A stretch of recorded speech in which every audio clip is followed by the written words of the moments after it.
Episode 11, Donnis Todd and Dan Garrison, Garrison Brothers Distillery. There's something about your character growing when you own up to your mistakes. Everybody makes mistakes. I'm Mark Graben. This is My Favorite Mistake. In this podcast, you'll hear business leaders and other really interesting people talking about their favorite mistakes. Because we all make mistakes, but what matters is learning from our mistakes instead of repeating them over and over again. So this is the place for honest reflection and conversation, personal growth and professional success. Visit our website at myfavoritemistakepodcast.com. Thanks for listening, and now on with the show.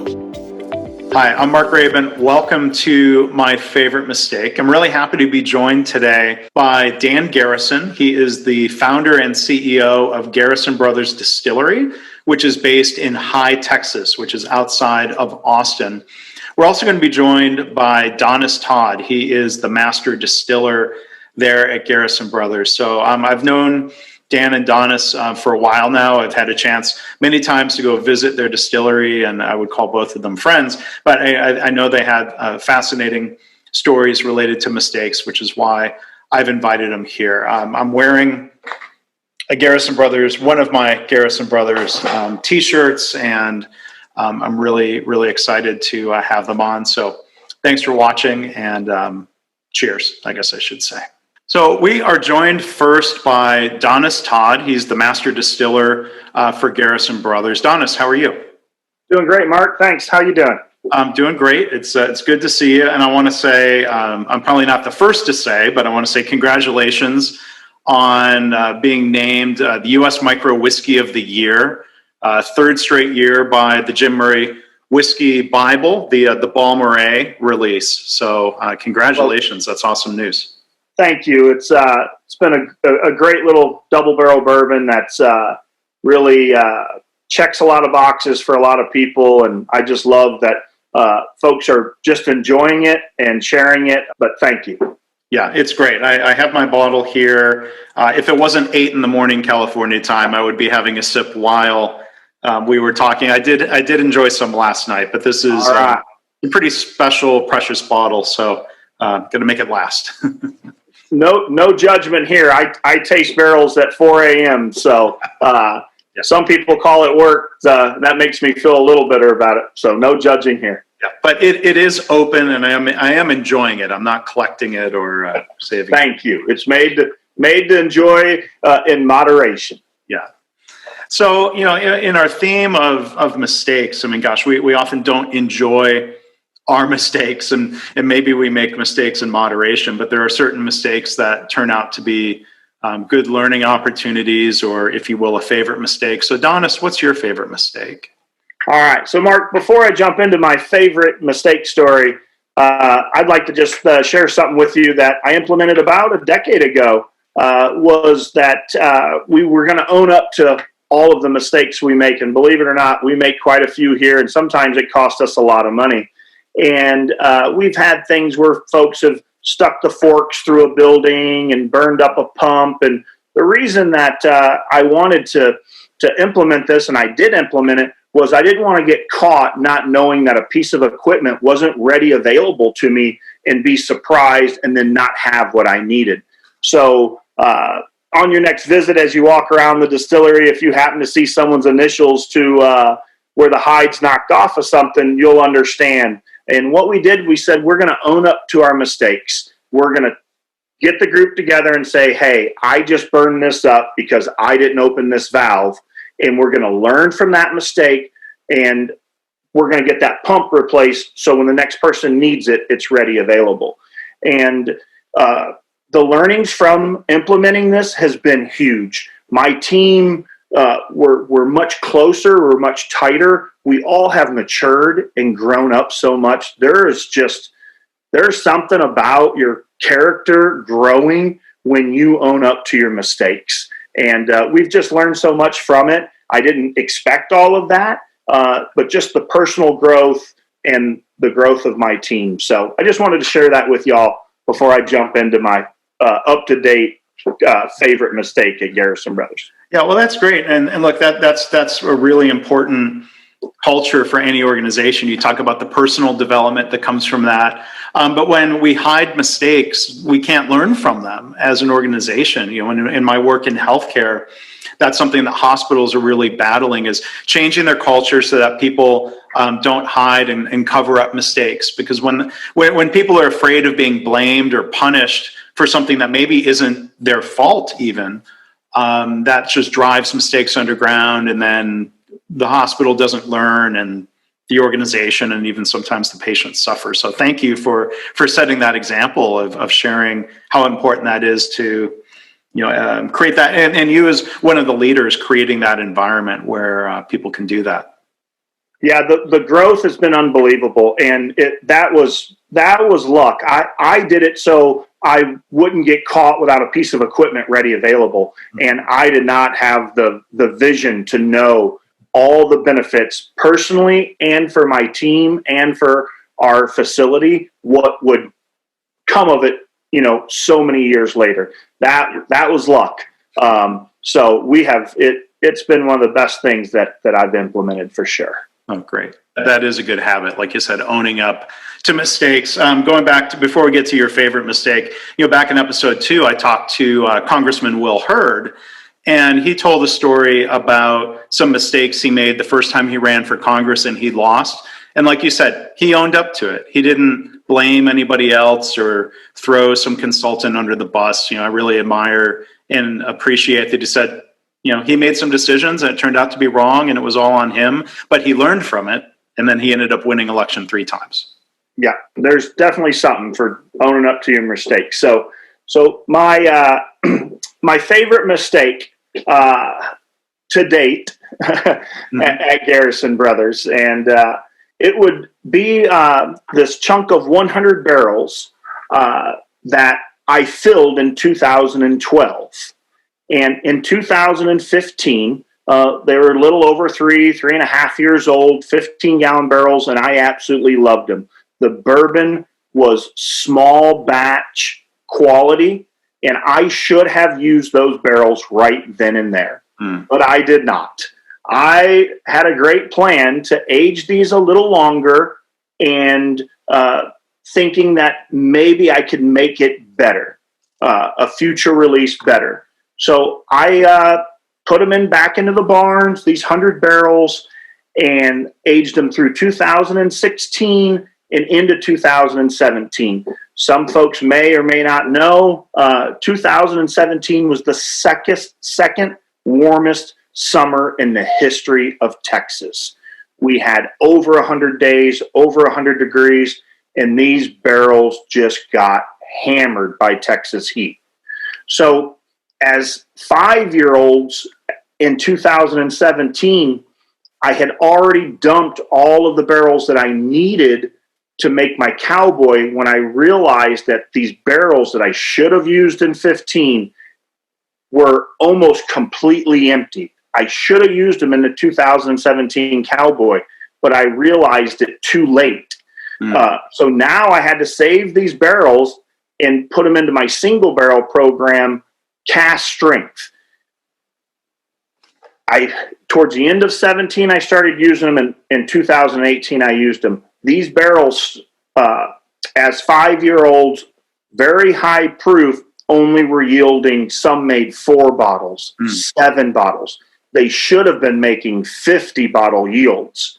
So the average of those 100 was only 19, 20 bottles. So to make the math easy, at 20, and I should have got 50, and those 100 barrels, I literally lost 3,000 bottles of bourbon that I should have just used in 15. Wow. So it hurt. It hurt financially. It hurt my pride to make such a stupid mistake. So I did have some positives. I learned there was a barrel, the way the barrels went together, the front, the heads of the barrels had a little side stave in them. With our intense Texas heat in that 2017 summer and the extended aging, I learned that I shouldn't allow the cooperage to build barrels that way with that little chunk towards the bottom. I learned how to make a cast strength single barrel, up over 140 proof. So if I need that in my tool belt in the future, I know how to do that, is not fill the barrel completely up and leave it extended amount of time in a hot environment. Yeah. And that will help, and it has helped future releases of my Cowboy, which is a great, great brand for Garrison Brothers because of the halo effect. We don't sell that many. We don't make that many bottles of Cowboy. Therefore, we don't sell that many, but we make a lot of bottles of small batch. So people go looking for Cowboy, but I only make a couple thousand bottles of it a year. So then they buy my small batch. So there was some positives in there. But that's to date, my favorite mistake. Yeah. Well, so and I appreciate that you shared, there were lessons learned from that, and things often end up then better as a result. But, just to kind of go back to the mistake, I don't know if you're being fair to yourself to call it a stupid mistake. There are times where we don't know what we don't know, right? You made a prediction of what you thought was the best path for those barrels based on what you knew at the time, right? Definitely. Yeah. I believe in my position, I should always try to make a better bourbon every single day. And, I really was trying to make a better bourbon. But looking back on it, I really should have they were delicious. Those 100 barrels, they were good. I should have, sometimes I just always want to make it better. And that one cost me. Well, and then how much of it was, you mentioned 2017 being hotter, and for people who don't know about whiskey making and the aging, there's this evaporation every year, the quote unquote Angel's share. So did that hotter summer just lead to more Angel's share than you would have anticipated, more loss from that? Exactly. Yeah. That 2017 summer, tripled our annual average of evaporation, Angel shares, they call it in the industry. But, every year I'm losing 10 to 12% of everything that's aging on the ranch to evaporation. And that crazy hot summer and that unique design on the front of those barrels really expedited that and left me with those barrels that yielded such low numbers. Yeah. Well, I think, the other thing that's interesting to me about that story is that there wasn't just a single fix to it, that there were, these different lessons learned that all then come together to set you up for success in the future. Yeah, it definitely, when I look back on it, there was not only multiple things where I could have prevented it, but there was things that made it compound for sure. The snowball effect. Yeah.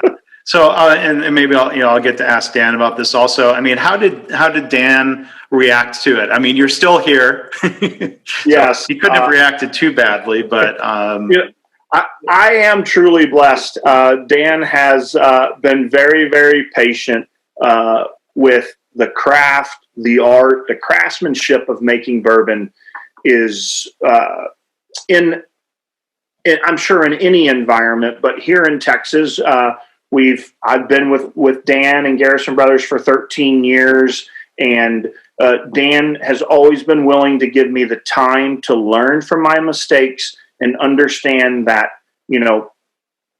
people look at us like we're crazy, but, I say in 10 years, I think I'll have this new brand figured out. We talk in decades, and Dan I'm truly blessed. He's been very, very patient with me and has allowed me to make some costly mistakes, but to learn from them we are always trying to make a better bourbon.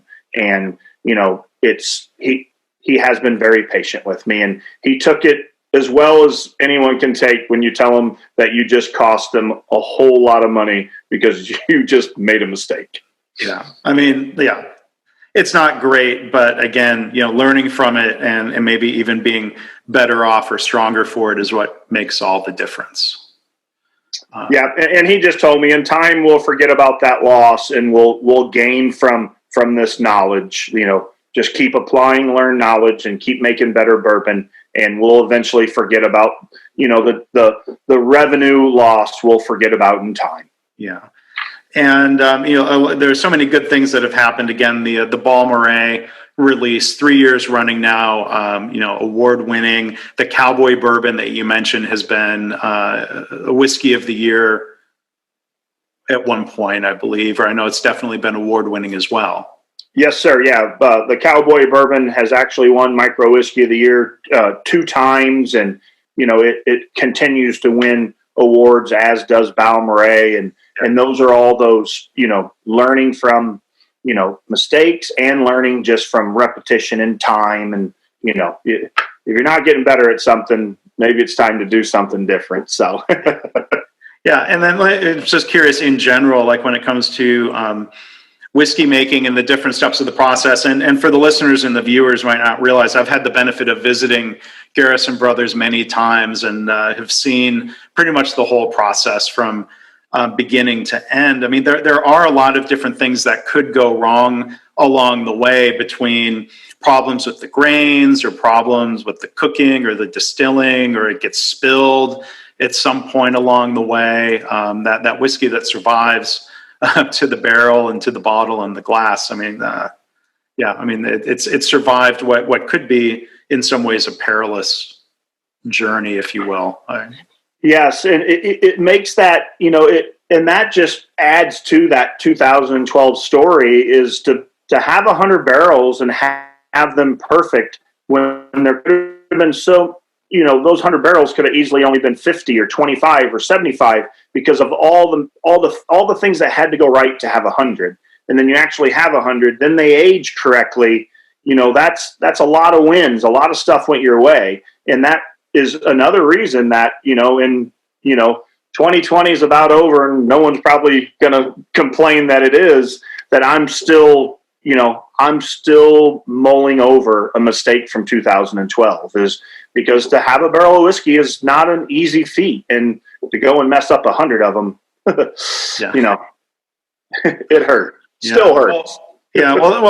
Thank you for being willing to admit and share that story. It's so tempting to want to just tell the success stories, but I appreciate you sharing not just from that mistake, but about the culture that you're building there in general. So later tonight at a more appropriate time, I know you're not judging, but the viewers or listeners might.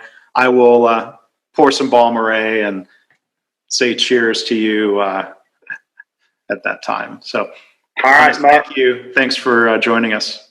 Thanks for all your support. Sure thing. So, hey, while we're talking about mistakes, the audio coming up next with Dan Garrison is not as clear as we would have liked, but publishing it anyway. If there's anything you have trouble making out, there's a full transcript available at markraben.com/mistake11. Well, and so we are also joined today by Dan Garrison. He is the founder and CEO of Garrison Brothers. Dan, how are you doing? I'm so good. It's not fair to the rest of the world, Mark. Thanks for having me on. Sure thing. And thanks for what you share with the world, including your bourbons. And I'm glad you're going to be able to share stories here with us today. For sure. Thanks for drinking it. We appreciate that. Congratulations again on American Micro Whiskey of the Year, 3 years running. It's 5 out of the last 7 years. And it's been a real honor. Yeah. And so, that includes a couple of years of the Cowboy Bourbon receiving that designation as well. Right. Cowboys won it twice, and Balmoral, which you had in your hand, that's won 3 times. Back to, your experience of founding and growing Garrison Brothers, what would you consider to be your favorite mistake, Dan? In April of 2016, I had a number of bourbon evangelists working for me. They were covering different regions of Texas.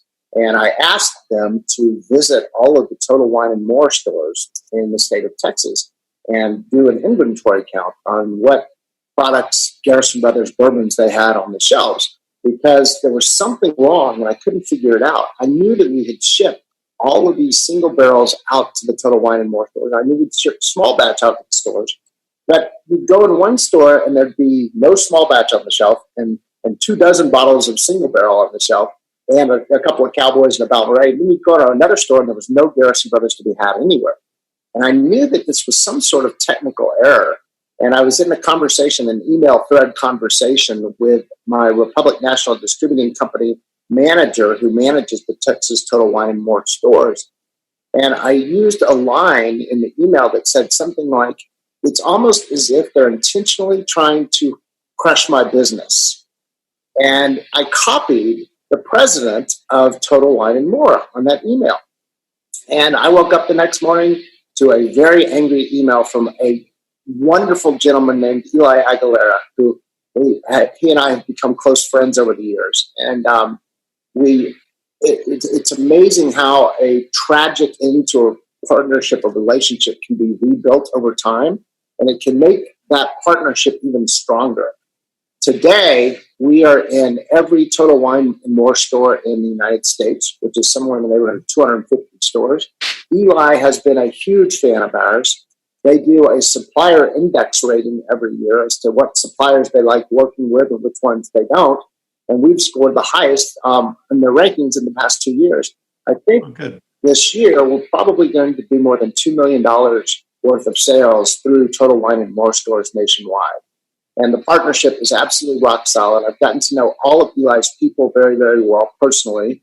And we love working with them. We love working with them today. So sometimes you just learn that you can't burn bridges and you need to repair broken relationships, because at some point in your life, you're going to come around full circle and you're going to be doing the business with that person again, even if it's in a totally different industry. So that's my favorite mistake. Well, there's a good redemption story from that one. And I mean, what do you think, going back to the moment, was it a bad assumption that you made about, you thought maybe they were trying to hurt you, or was it just a moment of, I've been guilty of this, I've made this mistake a lot, of having an emotional reaction and firing a response and then thinking, I should have slept on that? That was my error. I should have slept on it, and I should have trusted my bourbon evangelist team that was out in the field to get it right. They were going to do the counts. They were going to report it back to Republic National Distributing Company, and it was just simply a function of some of our bourbon brands. The UPC code on the side of the bottle was entered incorrectly in Total Wine and More systems or in Republic National's system. Mm-hmm. And if I had just waited one more week and encouraged them to look at it one more time, it probably would have resolved itself. But instead, I had to fire off a heated email, which was just a stupid mistake. So have you gotten better at sleeping on it and not firing off the email? I'm better, but I'm still not good. I still get heated, and my business is so important to me. I love what we do, and I'm so proud of my team and my people. And so if, just like anybody else in my company, if somebody comes after our folks and says something mean or seems to be doing something that negatively affects us or talks bad about us, I tend to go off on a rant, and I need to control my emotions a little bit more. I did a similar one with a Florida bourbon drinker who said he didn't like that bottle of Ballet that you just showed up on the screen. And he gave off this blistering review of it, even though it had just been named American Whiskey of the Year 2 years in a row. And I sent him a replacement bottle of it. I said, I don't know why you don't like it, but here's a gift to you for free. And he fires off another one that says that it's horrible and it doesn't taste right and it's got an off flavor to it.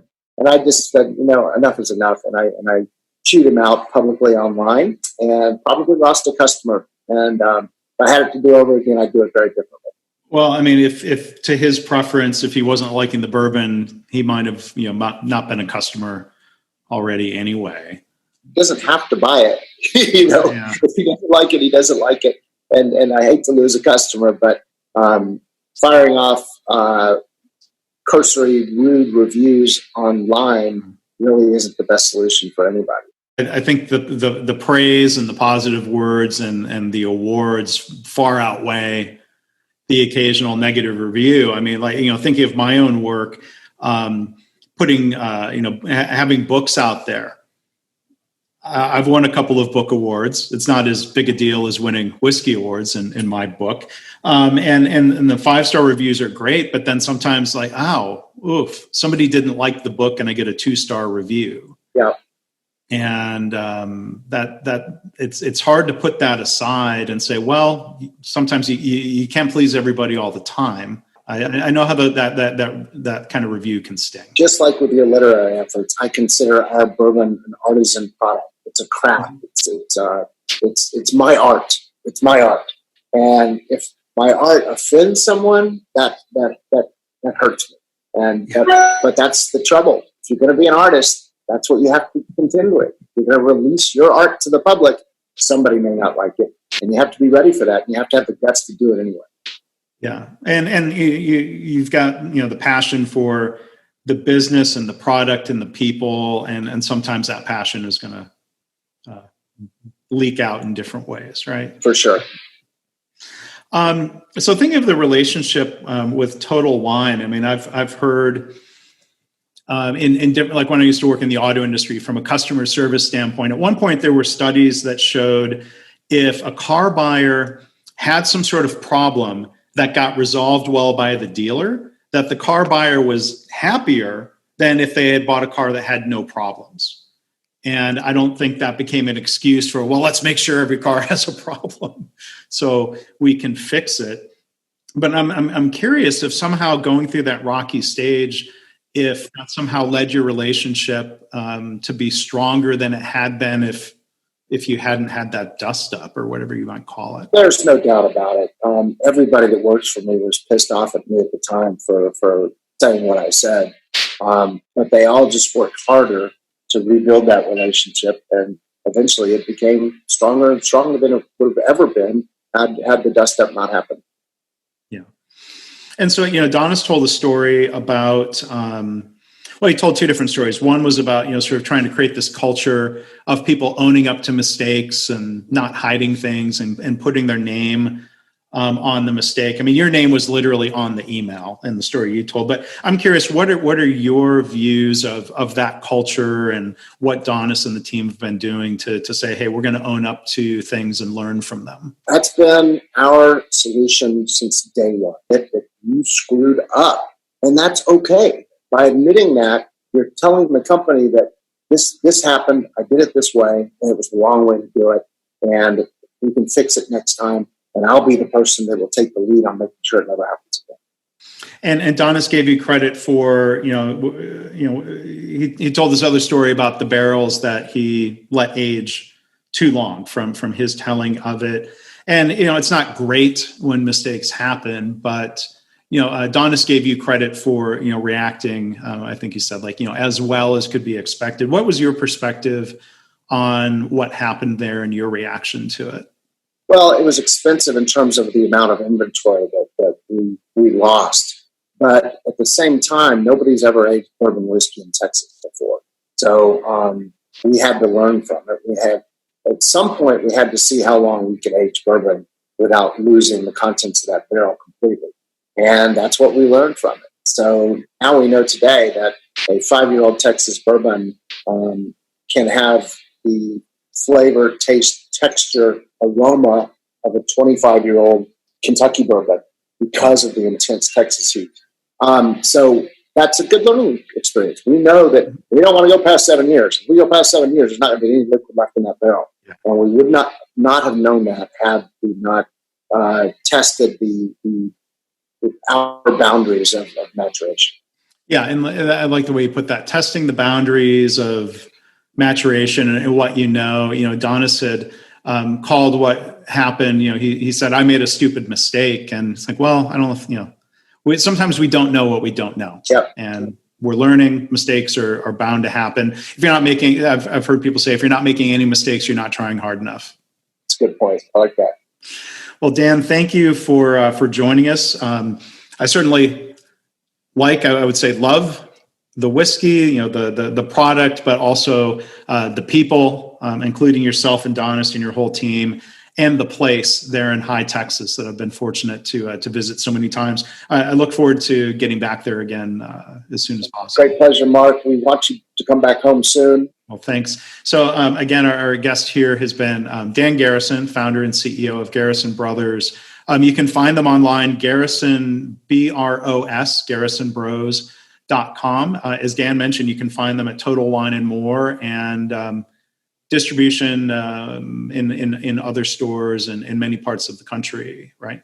You can also, if you go to our website, GarrisonBros.com, there's a list of how to find Garrison Brothers bottles. You can actually, it says find it. Click on that, enter your zip code, and it's going to tell you the nearest location. Well, great. So I hope people will check that out, and if they are bourbon drinkers, go ahead and give that a try. So Dan, hey, thanks so much for sharing your stories with us here today. Great pleasure, Mark. Take care. Bye-bye. Thanks for listening. I hope this podcast inspires you to pause and think about your own favorite mistake and how learning from mistakes shapes you personally and professionally. If you're a leader, what can you do to create a culture where it's safe for colleagues to talk openly about mistakes in the spirit of learning? Please subscribe, rate, and review the podcast. Our website is myfavoritemistakepodcast.com. See you next time.